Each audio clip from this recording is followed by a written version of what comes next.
if you've ever had a parent look you in the eye and say, "If you're so smart, pay your own bills," this story is your justice. My name is Sarah. And the night my mom weaponized that sentence, I quietly started building a revenge plan she never saw coming. Before you choose family over yourself one more time, watch this to the end. Then type justice in the comments if you know someone like her so this never happens again. The night she told me, "If you're so smart, then pay your own bills," I was still in my greasy work uniform, smelling like burnt oil and exhaustion, standing in the doorway of the apartment I had practically funded since I was 16.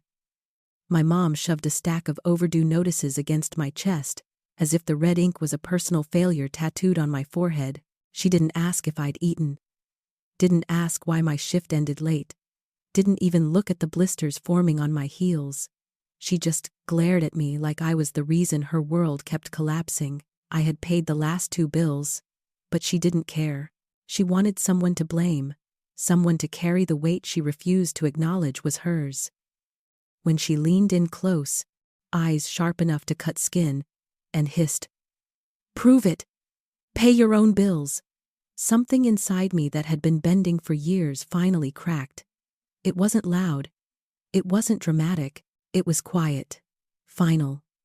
Like the snap of a thread that had been pulled too tight for too long. I walked to my room without another word. My hands trembled as I stuffed clothes into my backpack, slid my laptop between them, and grabbed the one framed photo of me and my dad, the only proof I had that once someone on this earth looked at me with love instead of disappointment. She followed me down the hallway, her voice rising, demanding answers, demanding submission. "Where do you think you're going?" she shouted, stepping in front of the door like a gatekeeper. "You told me to pay my own bills," I said quietly, the calmness in my tone surprising even me. "So, I'm going to live my own life." I opened the door and stepped out, leaving behind the walls that had heard more of her anger than my laughter.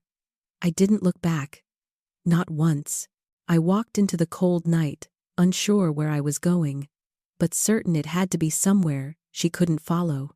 By the time I reached Lily's apartment, my best friend, my witness to years of emotional contortion, I felt hollow.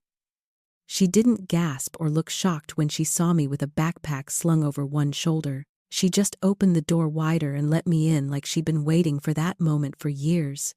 We sat in her dim living room, the glow from a street lamp slicing through the blinds, and she whispered, "You finally left." The truth was, I hadn't left. I had been pushed out slowly over years, every guilt trip, every accusation. Every time she told me I was ungrateful, or selfish, or too educated for my own good. I stared at my phone, expecting my mom to call or text or pretend she cared. Nothing came. Not that night. Not the next morning. Not the next day. What did come was the realization that she didn't worry about me because she assumed she still owned me. She still had my name on the lease, the utilities, the internet, everything. She knew that even if I left, her problems would still be tied to me, like a chain around my ankle. I told Lily that, and she frowned, confused. "Can't you just remove your name?" That simple question hit me harder than any insult my mom had ever thrown at me.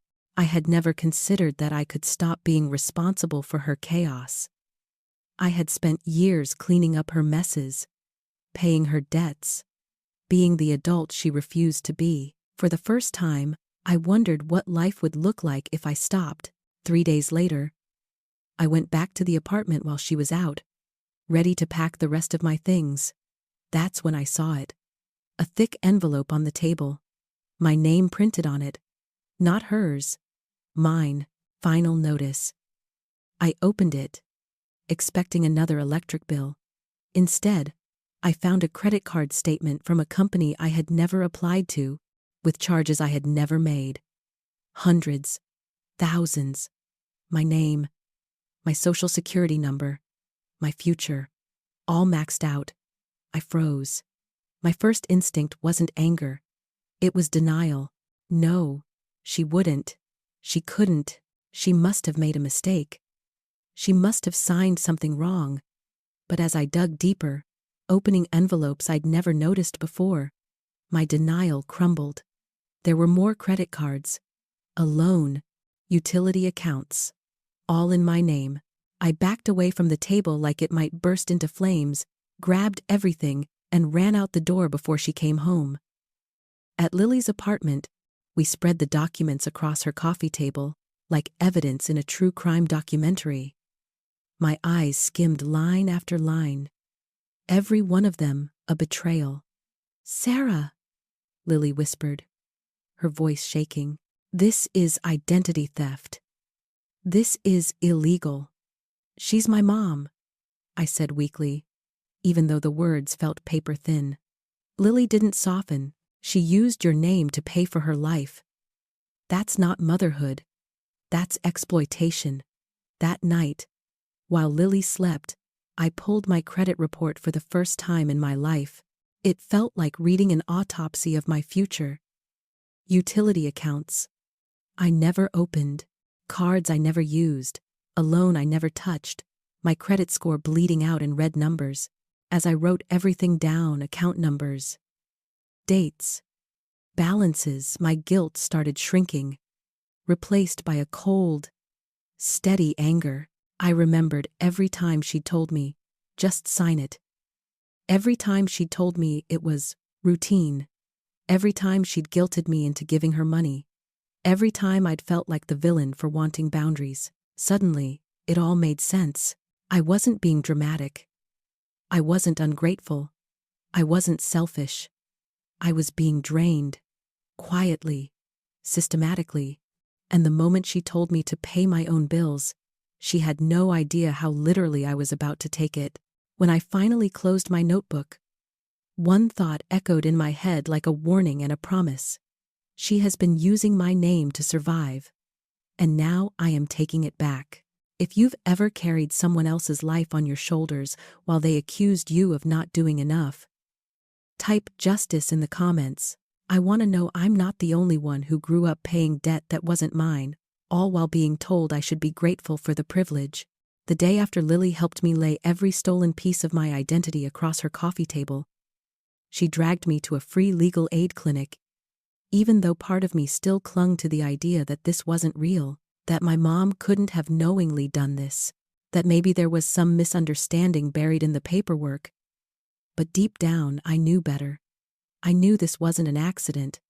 It was a pattern, a habit, a survival strategy built on my back. The clinic was in a quiet brick building wedged between a bakery and a dentist's office.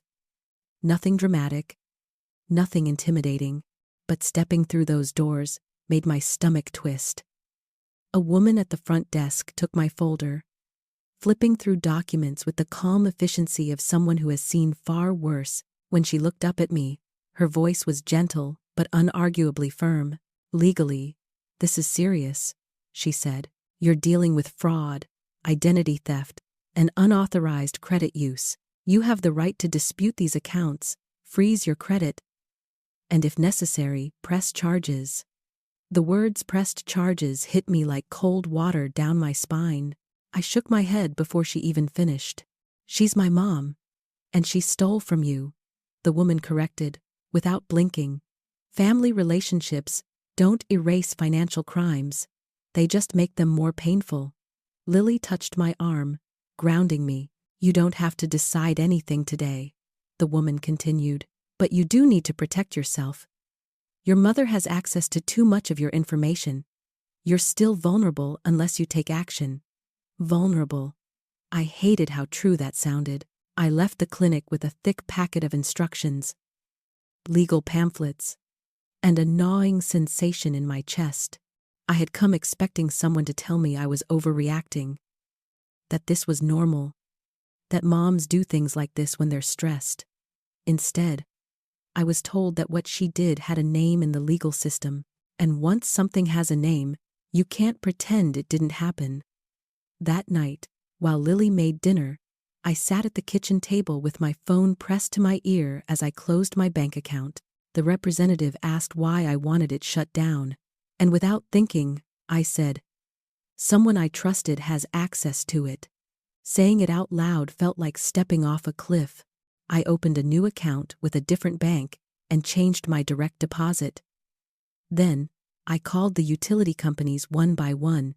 Electricity, gas, internet, water. For each one, I said the same thing. Remove me from the account. I will no longer be responsible. Some representatives acted surprised, others sympathetic.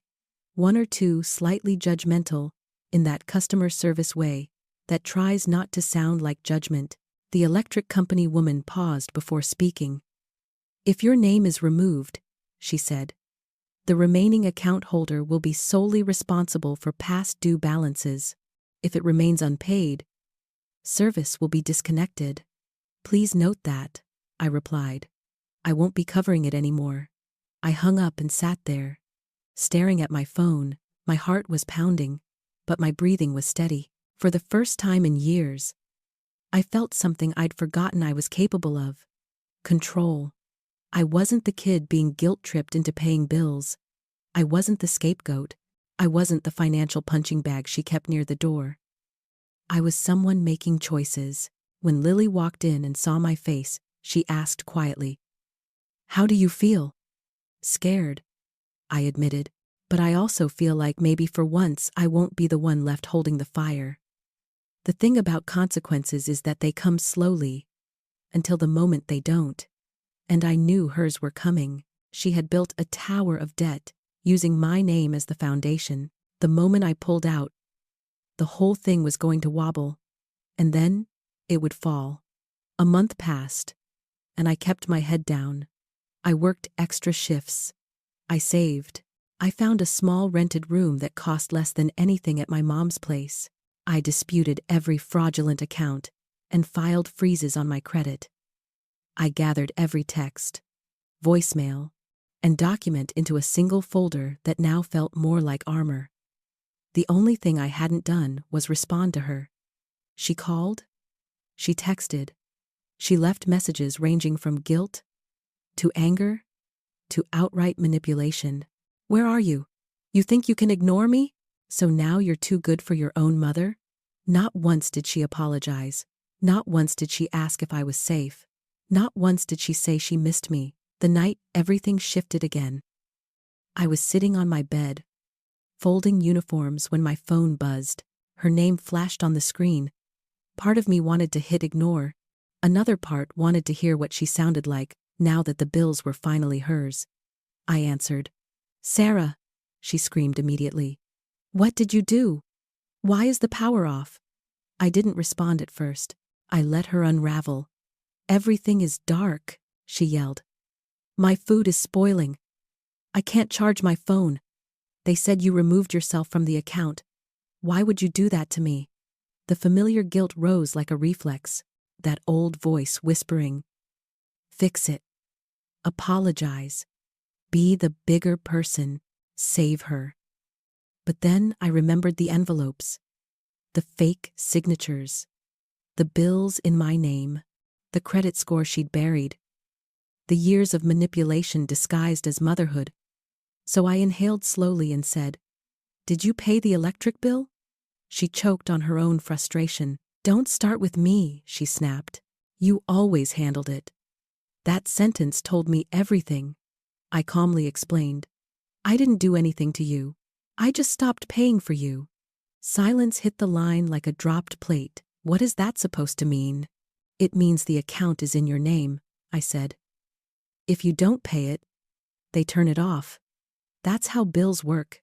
"You ungrateful child," she hissed. "After everything I've sacrificed." "You didn't sacrifice for me," I said, voice shaking but not breaking. "You sacrificed me. You used my money. You opened credit cards in my name. You put me in debt before I even had a chance to build a life." "That's not true," she barked. "I'm your mother. I had every right to steal my identity?" I cut in. "To wreck my credit? To make me responsible for your choices?" She went silent. That silence wasn't guilt. It was calculation. Then her voice dropped to a whisper so cold it made my skin crawl. "If you tell anyone, I'll make sure the whole family knows how you abandoned me." I almost laughed. "Good," I said. "Because this time, I'm bringing proof." The call ended, but the shift inside me didn't. Something fundamental had changed. I wasn't scared of her anymore. I wasn't controlled by her panic, her guilt, her stories. That night, I realized something every adult child of a manipulative parent eventually learns. Your abuser's worst nightmare is you telling the truth with evidence. And I was finally ready to use mine. If you're still here reading this, comment justice so I know you're locked into the story. It helps the algorithm push part 3 to more people who need this. The silence after that call didn't last long, because the next phase of her panic was predictable. When guilt didn't work and anger didn't scare me, she shifted to the weapon she'd mastered better than anyone else, rewriting the story before I could tell it. The text came first. Rapid fire, swinging between emotional hostage-taking and emotional violence. "You're destroying me. I raised you alone. This is how you repay me? I told your aunt what you did. She knows you stole from me." Every message felt like a punch, but not because it hurt the way it used to. It hurt because I finally saw the machinery behind them. Every sentence was crafted to push me back into my role as her savior, her shield, her scapegoat. But this time, I didn't respond. Not to a single one. And the silence drove her wild. The next day, my aunt called, her voice shaking with anger, so sharp she didn't even let me say hello. "Sarah, how could you take money from your mother and then abandon her like this? She said you drained her account and ran off. She's sitting in the dark because of you." There it was, the narrative she always chose. She was the saint. I was the ungrateful burden. For a moment, the old shame stung. That automatic instinct to defend myself rose up like muscle memory. But then I remembered the folder, the documents, the stolen credit accounts, the legal advice, the truth. "Have you seen any of the bills?" I asked quietly. "Any statements? Any proof?" "Well, no. But I'll bring everything," I said. "Tonight. Invite whoever you want, Mom included." There was a pause heavy enough to feel like a shift in the air. "Fine," my aunt said. But her voice had already softened. She wasn't used to me sounding confident. That evening, I walked into my aunt's house with the folder tucked under my arm like a shield. My mother was already there, sitting rigidly on the couch with her arms folded tight across her chest. Her face had the same expression she used during parent-teacher conferences. Fragile, wounded, ready to cry on command. My aunt stood beside her, looking between us with the kind of judgment people have when they think they know the truth. "This has gone too far," my aunt said. "Your mother is ashamed to even share how bad things are, but she says you took her money and left." I set the folder on the coffee table and opened it slowly, deliberately. "I owe her the truth," I said. Then I began laying out the documents one by one. Electric bills in my name, gas bills in my name, internet accounts in my name, credit card statements, the personal loan I never applied for, my credit report page after page listing accounts opened without my knowledge. "Read the names," I said. "Every account is in my name. All opened while I was at school or at work. Not by me." My aunt's eyes skimmed the first page, then the second, then the third. Her expression changed from confusion to disbelief to something closer to horror. "Cynthia," she said to my mother quietly, "tell me this isn't true." My mother didn't answer. She grabbed the papers, flipping through them with frantic, shaky hands. "She's twisting everything." My mom spat, her voice turning sharp, venomous. "She's been digging through my private papers, snooping, trying to make me look bad." "You did that yourself," I said, no tremor in my voice now. "You used my name to open accounts.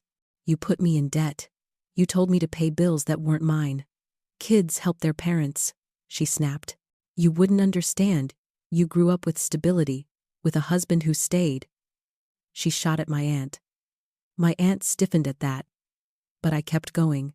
You weren't asking me to help you, I said.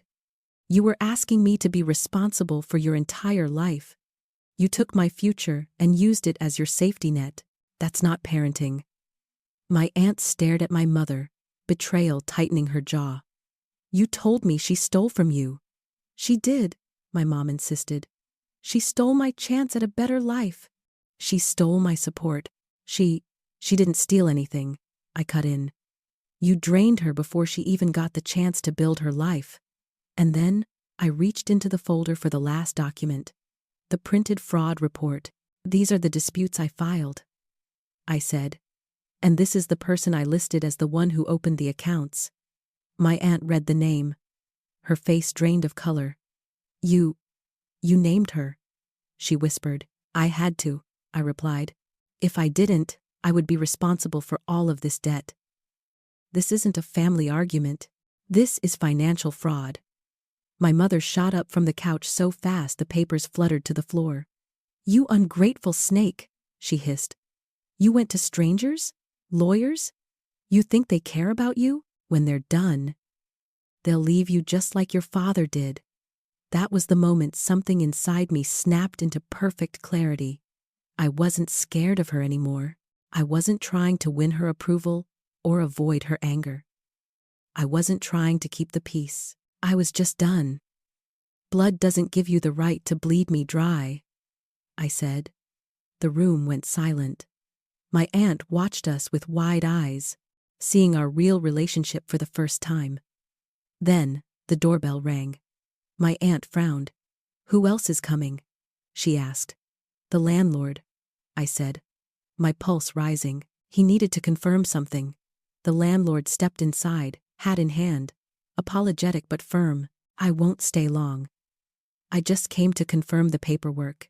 Sarah, you're officially removed from the lease as of next month. The unit will be in Cynthia's name alone from now on. He turned to my mother. But if the outstanding balance isn't paid by the end of the notice period, we will have to proceed with eviction. My mother's face went blank. Eviction?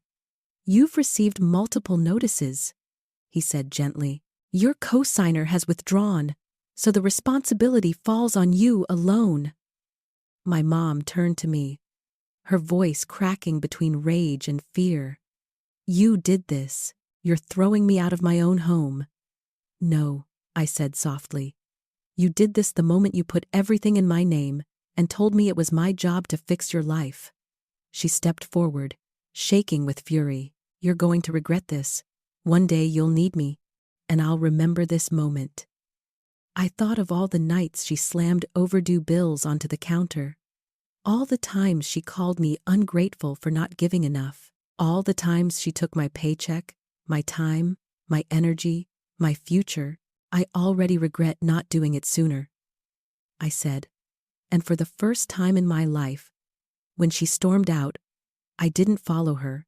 If you felt that shift, the moment the child becomes the adult, and the adult becomes the consequence type, justice for Sarah in the comments. It boosts engagement, but more importantly, it tells me you understand exactly why she had to take her life back. In the days after that confrontation at my aunt's house, everything around me felt strangely quiet, almost like the moment after a storm when the air is heavy and nothing moves.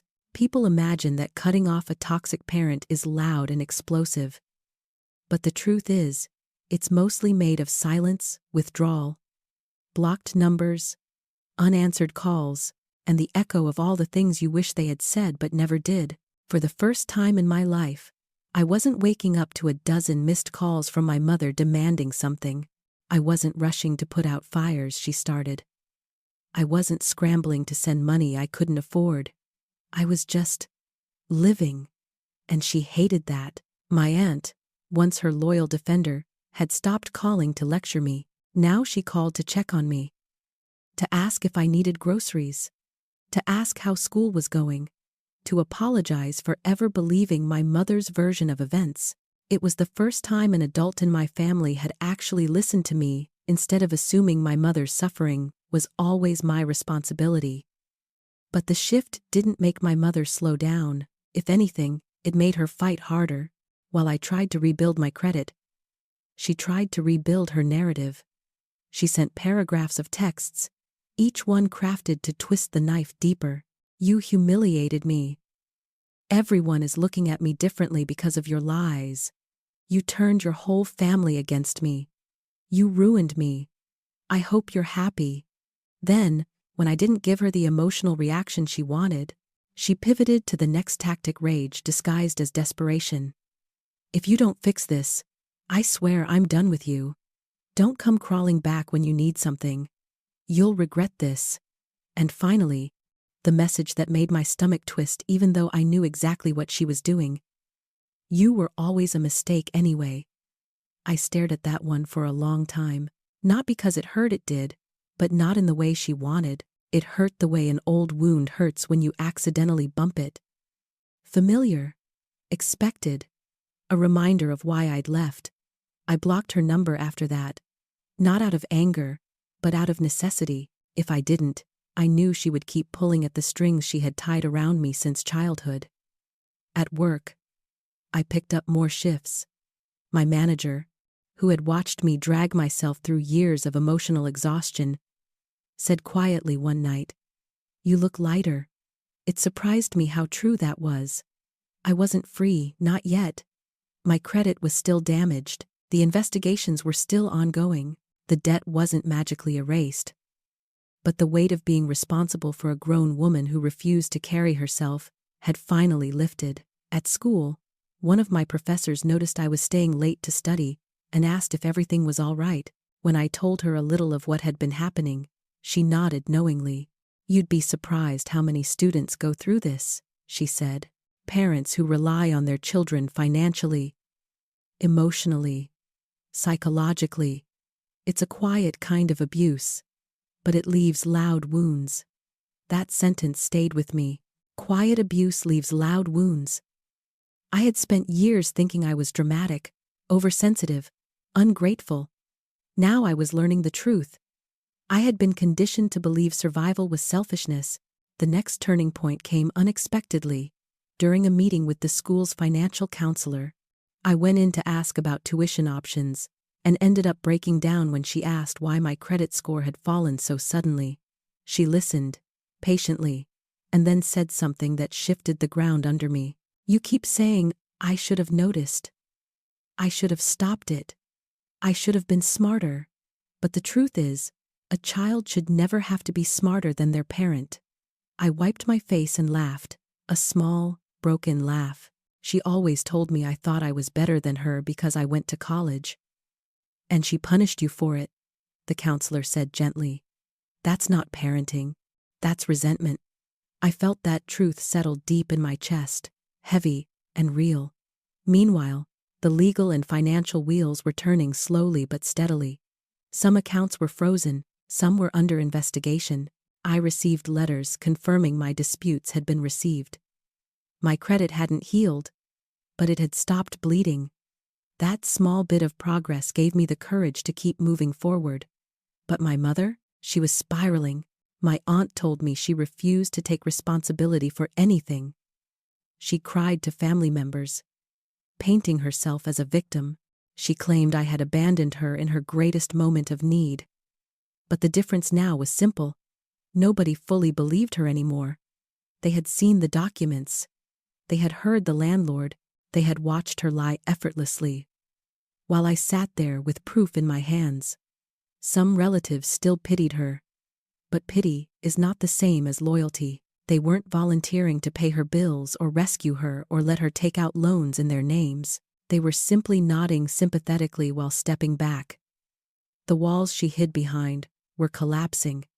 Then, one quiet afternoon, my aunt called with a voice that told me everything before she even spoke. "They posted a notice on her door," she said softly. "Eviction. She has 30 days. I closed my eyes. I had imagined this moment so many times. But imagination and reality are never the same. Reality was heavier, quieter, Sadder. She's telling everyone you orchestrated this. My aunt continued. That you set her up? That you're punishing her? And what do you think? I asked. I think, my aunt said with a trembling breath, that you finally stopped being her lifeline, and she's drowning in water she poured herself. I didn't cry. I didn't cheer. I didn't feel triumphant. I felt tired, exhausted from years of trying to be everything she needed while being nothing she respected, exhausted from trying to justify protecting myself, exhausted from the idea that a mother's love is supposed to look like sacrifice. But mine always looked like debt. That night, as I lay in my small rented room, listening to the hum of the neighbor's TV through the wall, something inside me settled.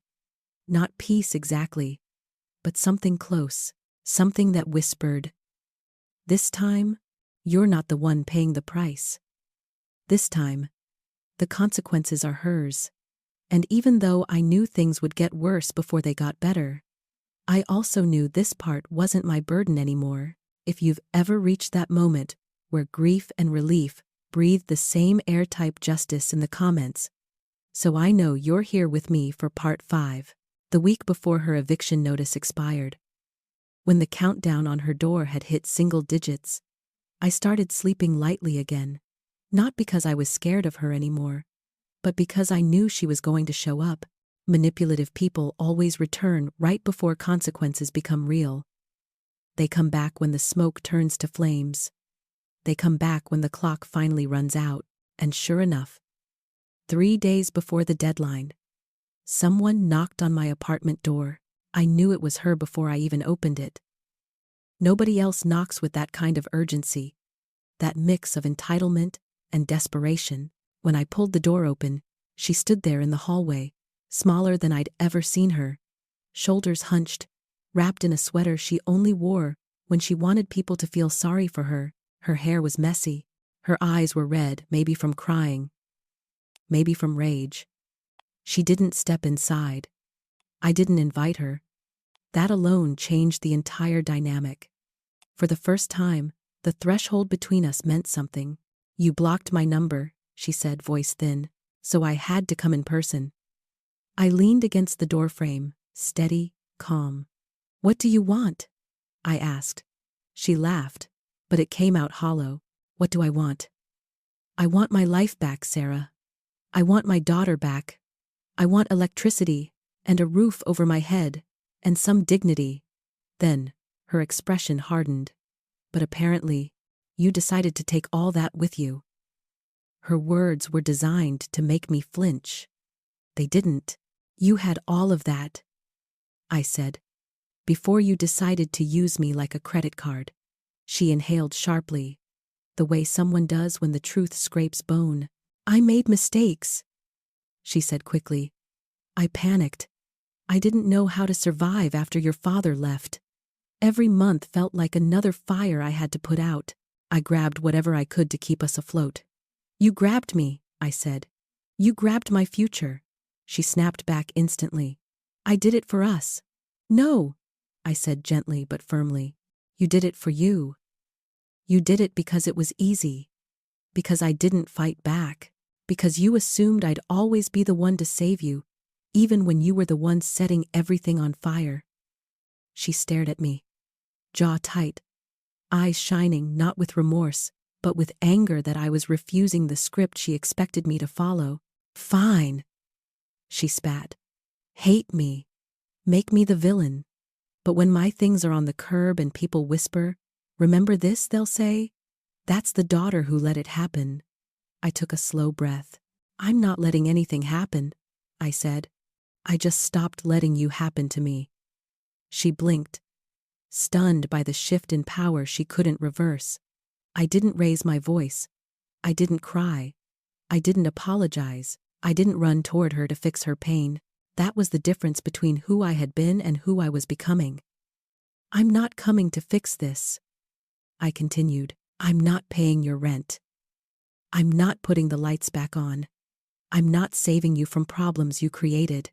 She shook her head hard. "You can't do this. You can't just abandon me." I didn't abandon you, I said. I left a situation I wasn't surviving. Tears filled her eyes. But even then, her voice carried that sharp edge she used to cut me down. You'll regret this, she whispered. One day, you'll need me. Maybe, I said honestly, but I already regret the years I spent trying to save you from consequences that were never mine. She stepped back like I'd slapped her. But there was nothing violent about the moment. It was just truth she had spent years avoiding, because my compliance was her safety net. She finally turned away and walked down the hallway, her footsteps quieter than I'd ever heard them. I closed the door, locked it, and leaned my forehead against the wood. I didn't feel triumphant or victorious. I didn't feel cruel or heartless. I felt tired and free.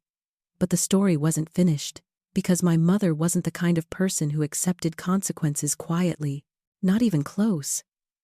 On the morning of her eviction day, a gray, heavy morning that felt like the sky itself, knew something final was coming. I didn't plan to go anywhere near her apartment. I didn't want to see her things on the curb. I didn't want to see neighbors pretending not to watch.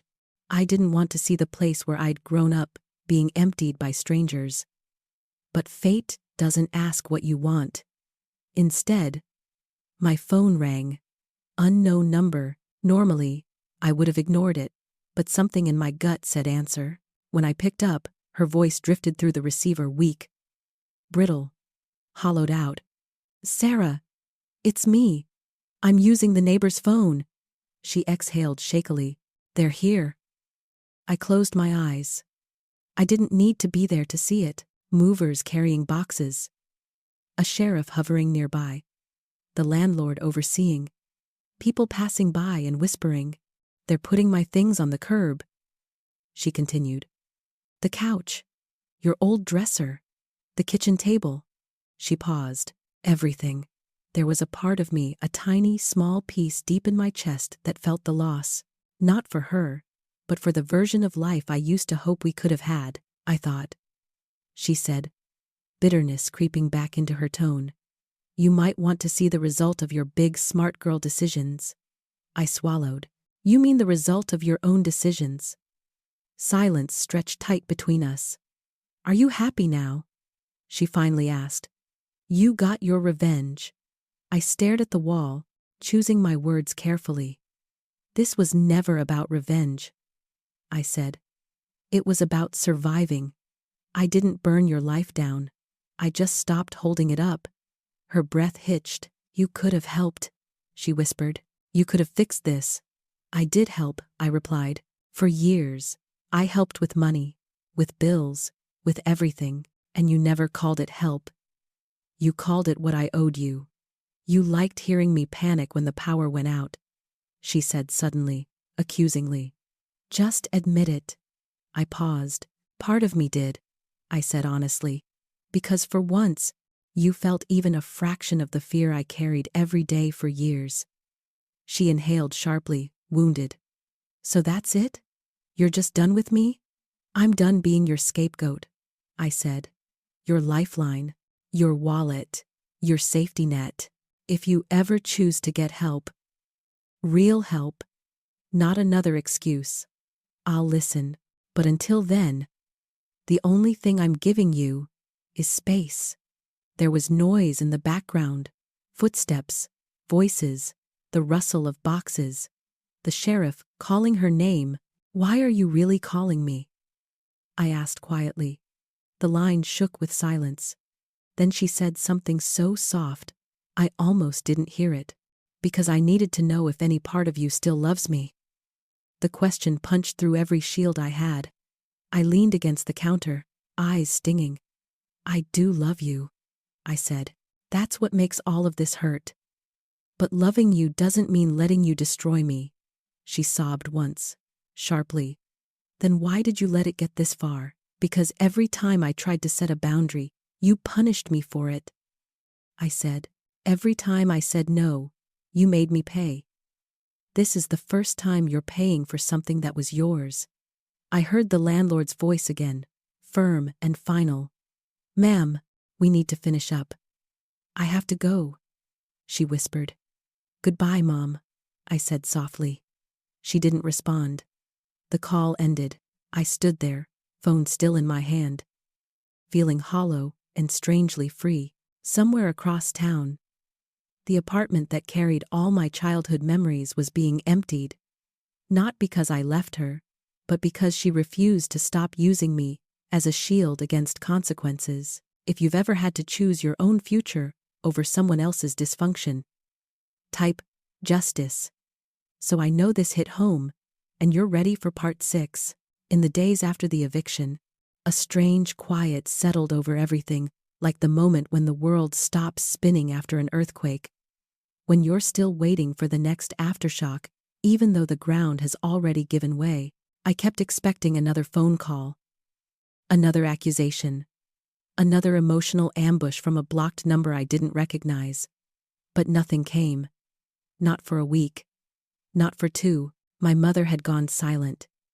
And the silence felt unnatural, like the pause before a predator pounces. I didn't trust it. People like my mother don't just accept consequences. They regroup, they reload, they rewrite the story.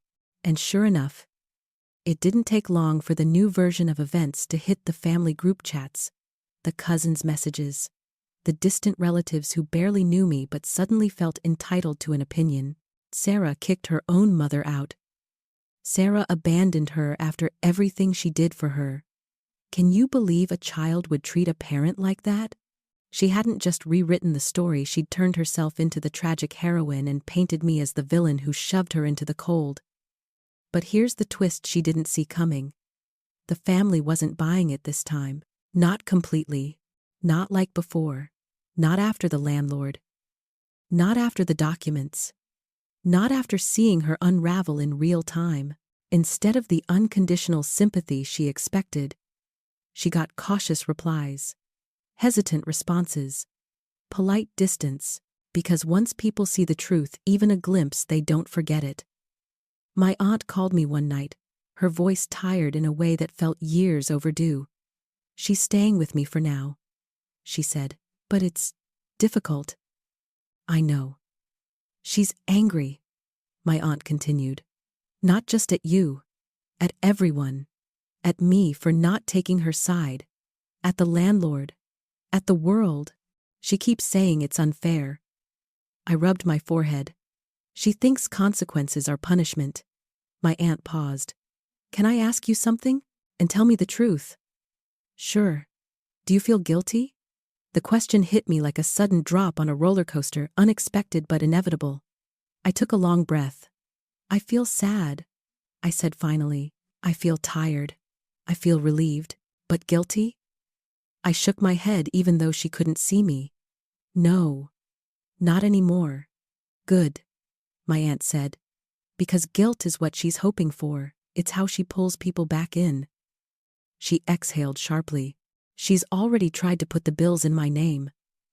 I closed my eyes. You told her no? Of course, my aunt said.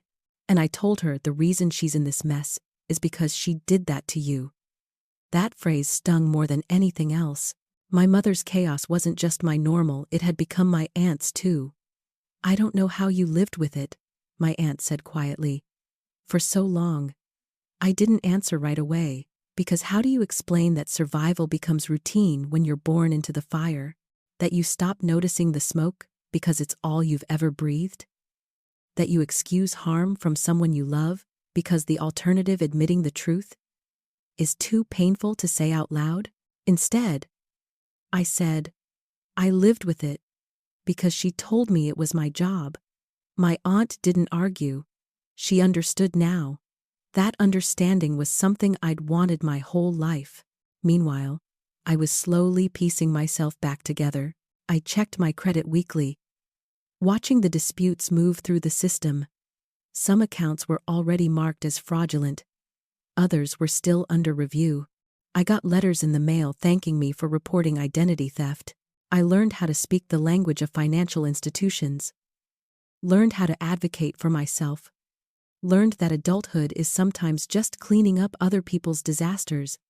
But at least now they were my own. not inherited. I bought a cheap planner and wrote down every due date, every dispute deadline, every action item. For years, organization had felt pointless, because no matter how much I planned, her chaos always bulldozed through my efforts.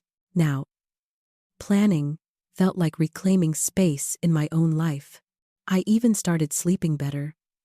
Not because my problems had vanished, they hadn't, but because I wasn't being drained daily by someone who created storms and expected me to hold the umbrella. But peace never lasts long in stories like this, not when there's still one loose thread. I found out about it on a Thursday. A plain white envelope slid under my apartment door while I was at work. No name, no return address, just my name in handwriting I recognized instantly. When I opened it, there was no letter, no apology, no explanation, just a bill, a fresh utility bill in her name, a past due amount. A note scribbled at the bottom. Fix this. You owe me. I sat on the edge of my bed and stared at the paper until my vision blurred. Not because I was tempted, not because I felt guilty, but because this single sheet of paper told me everything I needed to know. She hadn't changed. She wasn't going to change. Not now. Maybe not ever. She had lost her home. She had lost the narrative. She had lost the safety net she built out of my life. But she hadn't lost the belief that I would always come back. Always fold. Always save. Always sacrifice. That bill was her way of saying, we're not finished. You're still mine to use. It was the last piece of the puzzle. The final confirmation. The absolute proof that she saw my boundaries as temporary obstacles, not permanent lines. I folded the bill slowly, slid it back into the envelope, and walked it to the dumpster outside my building. I dropped it in without hesitation, without a tremor of guilt, without a flicker of doubt. For the first time in my life, I chose myself without apologizing for it. And standing there under the rust-colored sky of early evening, I realized something surprising. Survival had stopped feeling like running. It had started feeling like rebuilding, like breathing, like waking up in a room where nothing was expected of me except to live my own life. But the story wasn't finished, because people like my mother don't fade quietly. They return. They escalate. They push until they find a crack. Unless you close every door, every window, every last opening they once slipped through.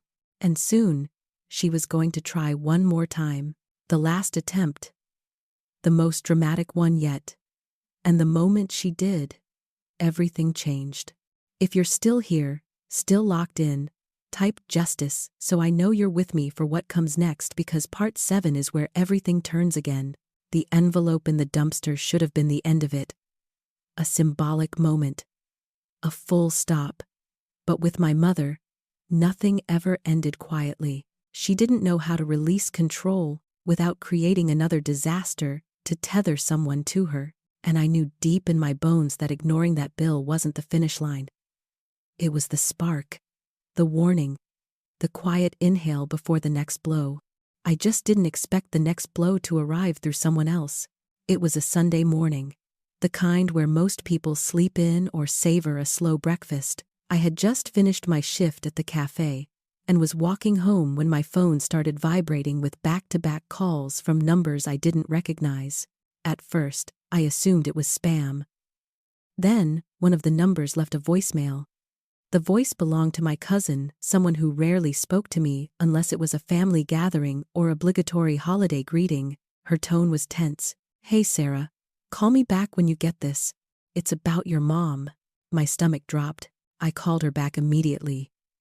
And she answered on the first ring, her breath shaky.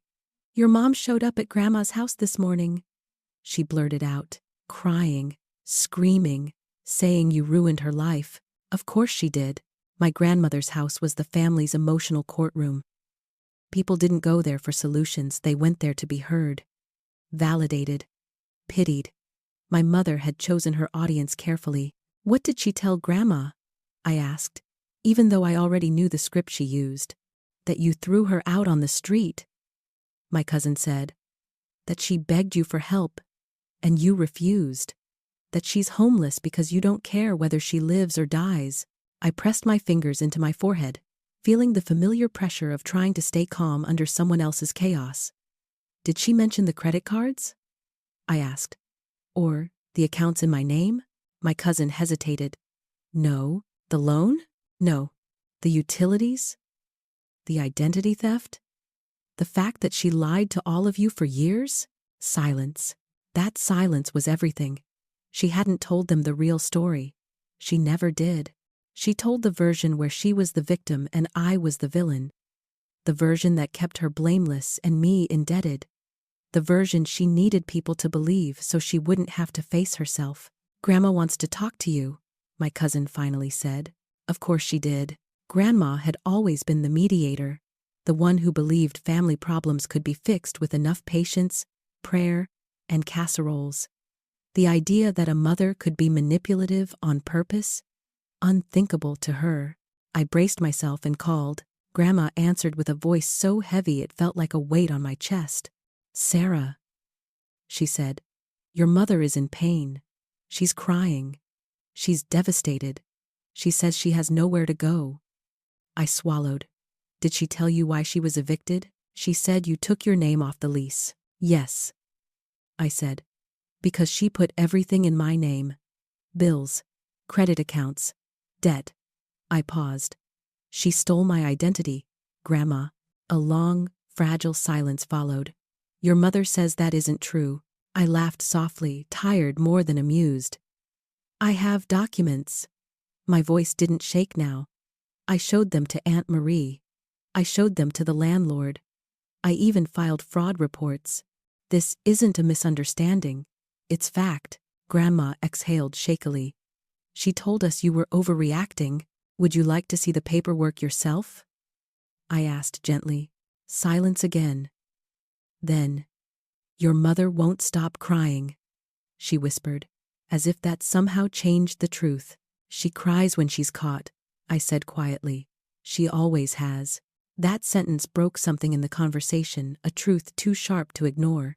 Your aunt said the same thing, Grandma admitted, her voice cracking. She said your mother lashes out when she's backed into a corner. She inhaled, defeated. I just don't want to see the family fall apart. The family fell apart a long time ago, I said. I just stopped pretending I could hold it together by sacrificing myself, for the first time in my life. My grandmother didn't scold me. She didn't lecture me. She didn't tell me to forgive, forget, or fix.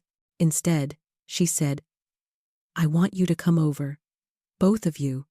We need to talk. And just like that, a meeting was set, a meeting I never asked for but knew I needed. Because once the truth comes out in front of witnesses, there is no rewinding, no rewriting, no erasing. It becomes real, permanent, unavoidable. That night, I barely slept. Lily, whose loyalty had never wavered, sat on the edge of my bed as I twisted my phone in my hands. Are you scared? She asked. I'm not scared of her anymore, I said. I'm scared of what she'll try next. Bring the folder, Lily said. Bring everything. And bring your backbone. You've spent your whole life giving her the softer version of yourself. She doesn't get that version anymore. I nodded. Because she was right.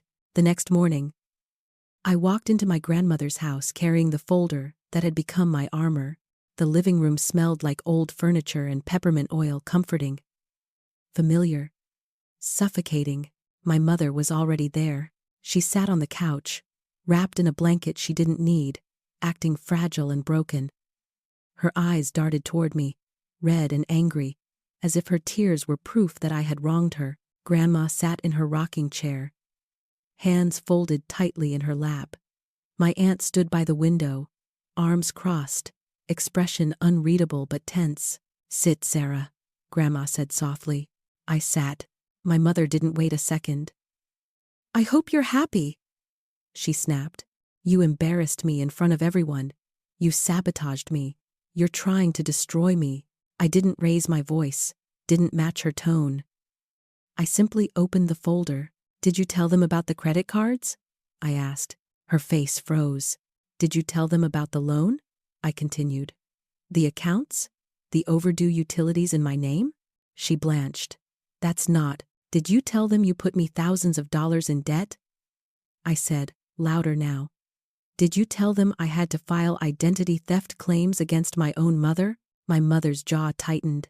You're exaggerating. I pulled out my credit report and placed it on the coffee table. No, I said.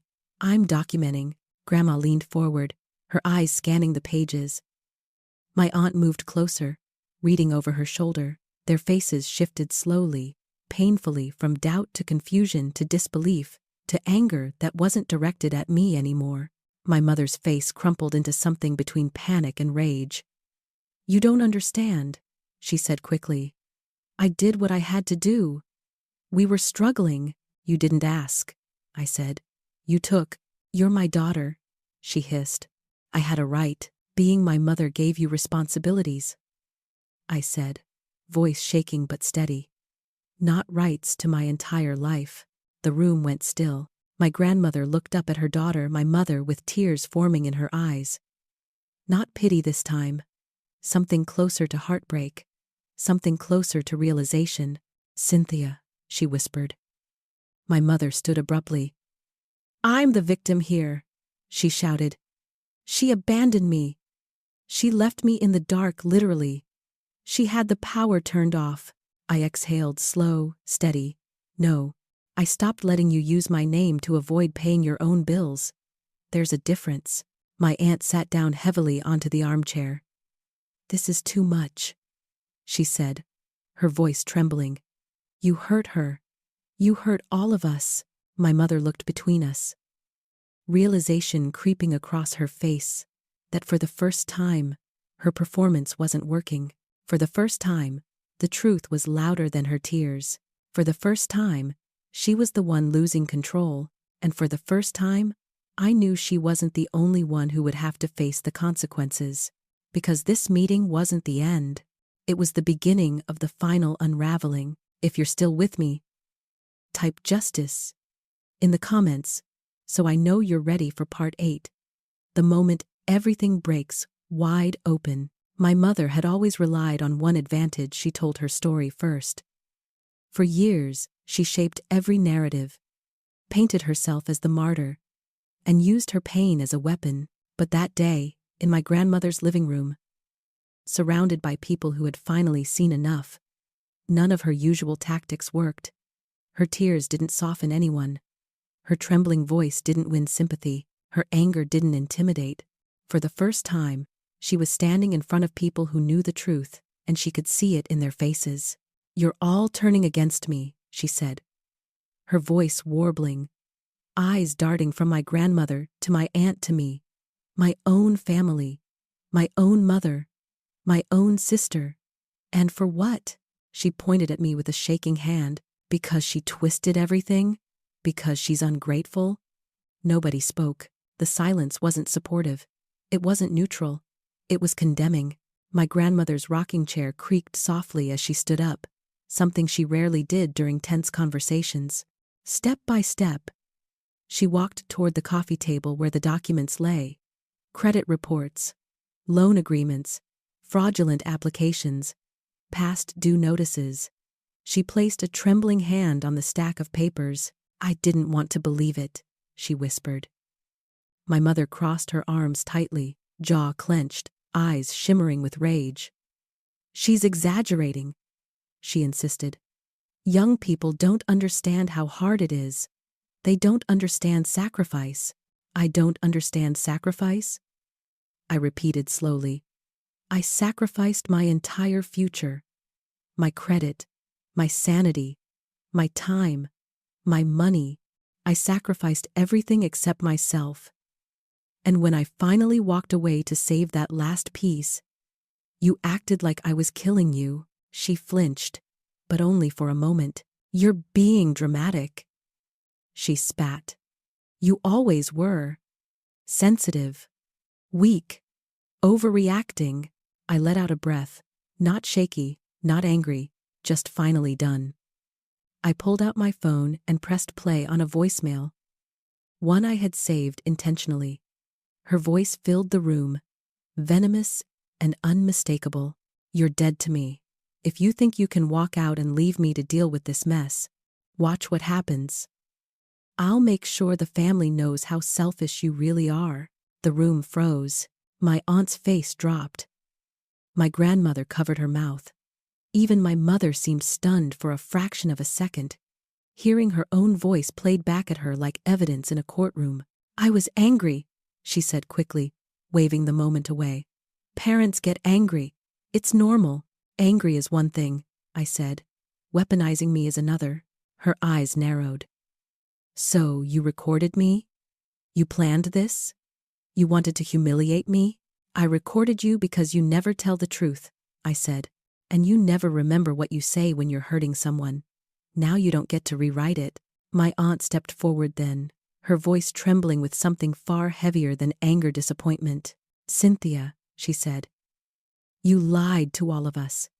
You let us believe she abandoned you for no reason. You used the family to shame her while you were stealing from her." My mother snapped back instantly, like a cobra striking. "You don't know what it's like to be left with a child and no husband. You don't know what it's like to struggle. That doesn't justify fraud," my aunt shot back. My mother's eyes darted between us, searching for anyone to defend her. She landed on Grandma. "Mom," she pleaded. "Say something. Please. You know I did my best. You know raising a child alone is impossible without help." My grandmother sat slowly back down in her rocking chair, her face carved with something deeper than sadness. "I know you struggled," she said softly. "I know life wasn't kind to you. But what you did, that wasn't help. That wasn't sacrifice. That was taking advantage of your own daughter." My mother shook her head violently. "She owes me." "No," Grandma said, her voice suddenly steady. "She doesn't." My mother stared at her, stunned. It was the first time in my entire life that someone in my family had said those words out loud, and they hit her like a blow. "She doesn't owe you her money," Grandma continued. "She doesn't owe you her credit. She doesn't owe you her future. She doesn't owe you her peace. You raised her because you're her mother, not because she was supposed to repay you like a debt." My mother's lip trembled. Tears pooled in her eyes, not soft, remorseful tears, but hot, furious ones. "How can you say that? After everything, after all I went through? You weren't there the nights I cried, the nights I begged for help, the nights I couldn't breathe." "I was," Grandma said quietly. "You just don't remember because you wanted someone else to carry the weight." My mother staggered back like she'd been physically hit. "Cynthia," my grandmother said, "I love you, but what you did to Sarah was wrong. It was cruel, and it cannot continue." For a long, painful moment, nobody moved. Then my mother spun toward me, pointing a trembling finger. "You think this makes you powerful? You think turning them against me makes you a hero?" "I'm not trying to be powerful," I said. "I'm trying to be free." Her breathing quickened. "Well, congratulations. You're free. You broke your own family. Are you happy?" I met her eyes with a calm I didn't know I had. "I didn't break this family," I said. "You broke it when you decided I was responsible for fixing your life." She laughed loudly, a bitter, ugly sound. "You'll regret this," she whispered, voice trembling with rage. "One day, when you're older, when life gets hard, when the people you trust leave you, you'll wish you had me." It was a familiar threat, one she'd used my entire life. But this time, it didn't land. "Maybe," I said quietly, "but I already regret the years I spent believing I owed you anything more than love." Her face twisted, not in pain, but in the realization that she no longer had control. That was the moment everything shifted. My mother burst into tears, dramatic, loud, messy, and stood up abruptly, grabbing her purse. If none of you want me, she cried. Fine. I'll go. But when I'm gone, remember who pushed me away. She stormed out, slamming the door so hard the picture frames rattled. The three of us sat there in silence. The kind you don't speak into because it's too heavy, too real. My grandmother wiped her eyes. My aunt exhaled slowly, and I just stared at the door, feeling a mix of sorrow and relief swirling in my chest. She'll be back, my aunt said quietly. Probably, I replied. But this time, I won't be. For the first time in my life, I felt something that had been missing for years: permission. Permission to choose peace over chaos. Permission to choose myself over her. But the story wasn't done. Because after you cut a toxic cord, there's always one final snap, one last recoil, one last attempt to pull you back, and hers was the most dramatic one yet. If you're still locked in, type justice to keep part 9 boosted in the algorithm, because what happens next changes everything. For a few days after the confrontation at Grandma's house, the world felt eerily calm. Too calm.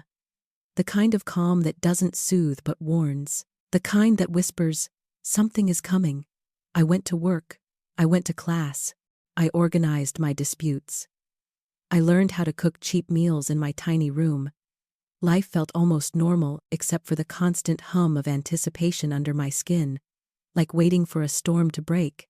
And it did. It broke on a Wednesday afternoon when I least expected it.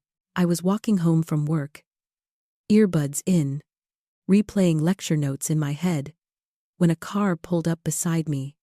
A familiar car, my mother's old beige sedan, the one she constantly complained about but refused to sell.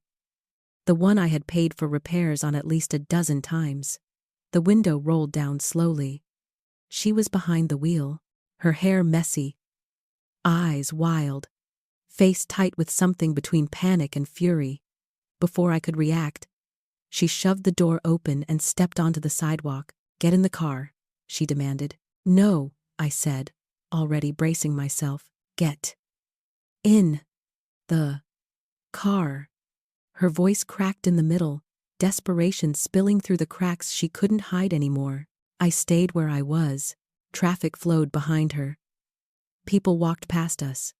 But in that moment, it felt like the entire world narrowed into the space between us. The daughter who finally said no, and the mother who didn't know how to function without my compliance. What do you want?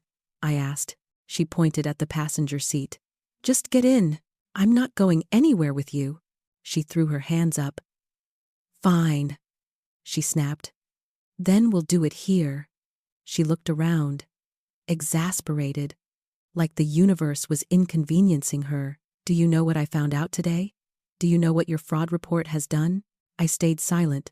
My accounts are frozen, she said, voice rising. Frozen. I can't open a new line of credit. I can't get approved for anything. I tried applying for another apartment, rejected. I tried getting a small loan, denied. Everywhere I turn, they treat me like a criminal. Her voice cracked again. Do you know what it feels like to be treated like a criminal, Sarah? Yes, I said quietly. Because of you. That hit her hard. Her mouth fell open, then snapped shut. Her nostrils flared. You didn't have to list me, she said. You could have fixed it quietly. You could have talked to me. You could have taken responsibility like an adult. I blinked slowly. You stole my identity. She waved that away like it was an inconvenience. I borrowed it. You maxed out credit cards. I said. You opened loans. You ruined my credit. That isn't borrowing. You're exaggerating, she snapped. You always say that when the truth is too big for you to face. She stepped closer, invading my space the way she had all my life. Why couldn't you just let it go? Her voice softened suddenly, trembling. We're family. Family doesn't betray family. I stared at her. Really stared at her. The woman who birthed me. The woman who lied to me. The woman who loved me in ways that hurt. The woman who hurt me in ways she called love. You betrayed me first, I said. For a moment, just one, her face broke. A crack. a flicker of something real, something like recognition of the damage she caused. But then, as quickly as it appeared, it vanished. "I'm your mother," she said, as if that title was a shield against every truth in the world. "And mothers sacrifice everything." "No," I said. "Children do. Children sacrifice. Children bend. Children absorb. Children grow up to be adults who believe they're responsible for their parents' emotions." She scoffed. "Therapy talk. You think you're better than me now?" "No," I said. "I think I finally see you clearly." Her jaw clenched, her hands balled into fists. "I need you to fix it," she said. "Unfreeze the accounts. Tell them it was all a misunderstanding. Withdraw your disputes. Sign for me. Help me. Just help me this one last time." Ah. There it was, the real reason she showed up. Not love. Not reconciliation. Not understanding. She wanted access. Access to my name. Access to my credit. Access to the life she never built because she was too busy using mine. "No," I said. She stared at me like she didn't understand the word. "No?" she repeated. "What do you mean, no?" "It means no," I said. "It means I'm not sacrificing my future for your mistakes." Her breathing quickened. Her eyes darted around like she was searching for reality, to rearrange itself into a version where I obeyed her. But reality stayed exactly where it was. "You don't understand what will happen to me," she said. "I could end up on the street. I could lose everything." "You already lost everything," I said softly. "Because you tried to take everything from me." She shook her head, hair flying. "You're selfish," she hissed. "Everything I did was for us." "No," I said calmly. "Everything you did was to avoid being responsible." And then she did something I wasn't expecting.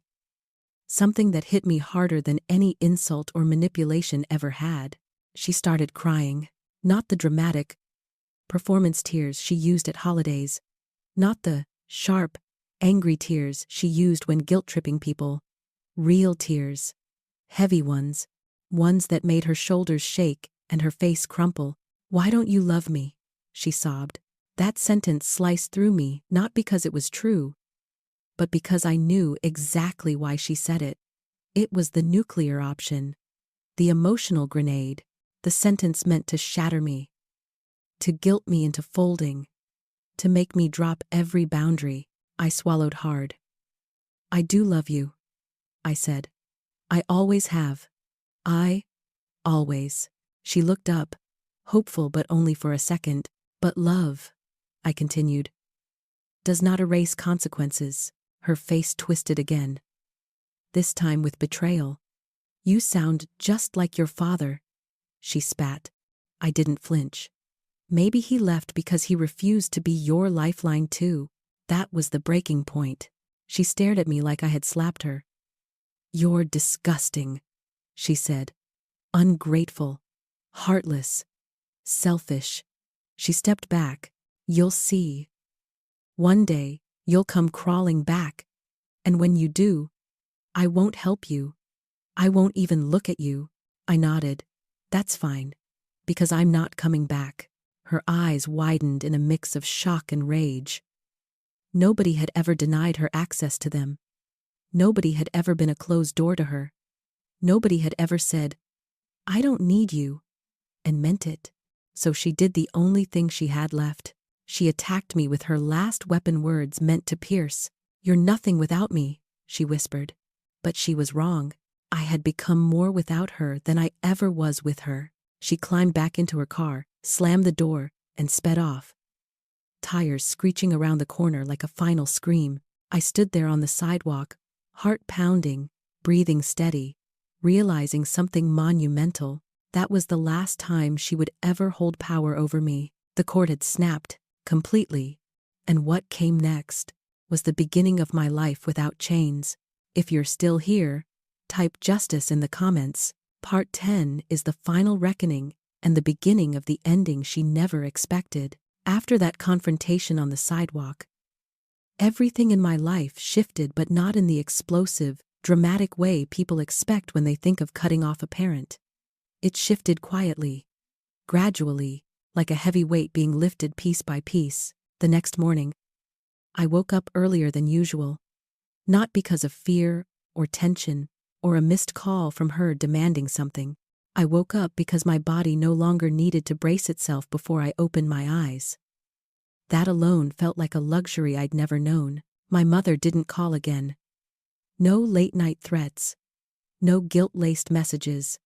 No desperate voicemails. She had gone silent. But this time, it wasn't the calm before a storm. It was the quiet after someone realizes screaming doesn't get them what they want anymore. And that silence gave me room to breathe, to think, to figure out who I was without her voice criticizing every step, without her expectations pulling me in directions I didn't choose. I met with the fraud investigator, assigned to my case, an older woman with kind eyes but a firm voice. She listened to my story, reviewed the documents, and nodded slowly while making notes. "You did the right thing reporting this," she said. "A lot of people feel guilty, especially when the person who steals from them is a parent. But theft is theft. Fraud is fraud. And you protected yourself." Her validation sank into me like sunlight into cold skin. I had spent years believing I was the problem. Years believing that her struggle was my responsibility. Years believing that love meant sacrifice without limits. Hearing someone say, "I did the right thing," was more healing than I expected. My credit began to repair itself, painfully slow but moving in the right direction. Accounts were officially flagged as fraudulent.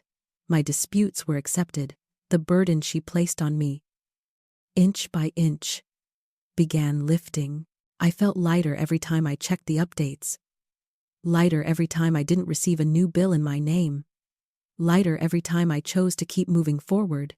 But healing isn't just about fixing numbers or paperwork. It's about unlearning the lies someone drilled into you. I went to therapy through the school's counseling program. At first, the words felt strange coming out of my mouth. My mother stole my identity. My mother used my credit. My mother expected me to sacrifice everything for her. It sounded too heavy, too dark, too unbelievable to say out loud. But my therapist didn't flinch. "She didn't want a daughter," she said gently. "She wanted a lifeline." The truth of that hit me harder than any argument I had ever had with my mother. "She relied on you to fill the void left by your father," she continued, "emotionally, financially, psychologically. You became responsible for her well-being when she should have been responsible for yours." Hearing it framed that plainly broke something open inside me. Not grief recognition. And that recognition became the foundation of my healing. Meanwhile, my mother bounced between relatives. She stayed with my aunt for 2 weeks before her behavior became too much. Yelling, blaming, manipulating, refusing to take responsibility. Trying to open accounts in other people's names. My aunt called me after she finally asked her to leave. "I thought I understood what you went through," she said. "I didn't. Not until now." It was heartbreaking. It was validating. It was inevitable. My mother moved in with a cousin next. Lasted 5 days. And left after a fight. Then she bounced to a friend's house. Then another, wearing out her welcome everywhere she went. She didn't call me. She didn't ask for help. She just spiraled quietly. Angrily. Bitterly. Because no one was willing to carry her anymore. The network she relied on for sympathy had dried up. She had run out of people to blame. One evening, months after the eviction, I got a letter, not a bill, not a threat, not a plea, just a letter in her handwriting. My stomach clenched as I opened it. Inside was a single sheet of paper, no apology, no accountability, no reflection, just one sentence. "I hope one day you understand what you cost me." I stared at it for a long time. Then I folded it, slid it back into the envelope, and put it away, not because I was holding on to it emotionally, but because it belonged in the same folder as all the other proof of who she had chosen to be. My therapist later asked, "Did it hurt?" I thought about it. Really thought. "It used to," I said. "But now it reminds me why I left. Because the truth is simple. You cannot save someone who is drowning while they're actively pulling you under." A few weeks later, I passed my old apartment building on the bus. The windows had new blinds. The walls had fresh paint. A new name was on the mailbox. Life had moved on without her. And so had I. The final moment of closure came unexpectedly. Months later, when my grandmother invited me over for dinner, the table was smaller than I remembered. The house felt softer, calmer. She told me my mother was staying in a small motel outside town, working part-time at a thrift store. Not stable, not happy, but surviving in her own way. "She still blames you," Grandma said gently. "I know, but I don't," she added. "And neither does your aunt. You saved yourself. That isn't a crime." I breathed out slowly, like releasing a weight I'd been carrying for too long. After dinner, Grandma hugged me at the door. "I hope you never again feel responsible for someone else's chaos," she whispered. "Me too," I said. Walking home, I realized something. The justice I had been searching for wasn't about revenge or watching her fall apart. Justice was reclaiming my life. Justice was rebuilding my credit. Justice was waking up without fear. Justice was breaking the cycle so my future children, if I ever choose to have them, would never inherit this pattern. Justice was finally living for myself. My story didn't end in flames or dramatic courtroom scenes. It ended in something far more powerful: freedom. The freedom to start over, the freedom to grow, the freedom to choose peace, the freedom to say no, the freedom to walk away from someone who refused to stop hurting me, the freedom to become someone stronger, wiser, and whole. And if someone watching this right now feels trapped in a similar cycle, feels guilty for wanting to protect themselves, feels torn between love and survival, hear me clearly. You are not selfish for choosing yourself. Sometimes, justice isn't about punishing the person who harmed you. Sometimes justice is simply refusing to let them keep doing it. If my story reached you, if any part of it made your chest tighten, or your stomach drop, or your eyes sting, type justice in the comments, so the algorithm knows to push this story to someone who needs it before they lose another year of their life. You deserve peace. You deserve safety. You deserve a future that belongs only to you. This is where my story ends, and your freedom story can begin.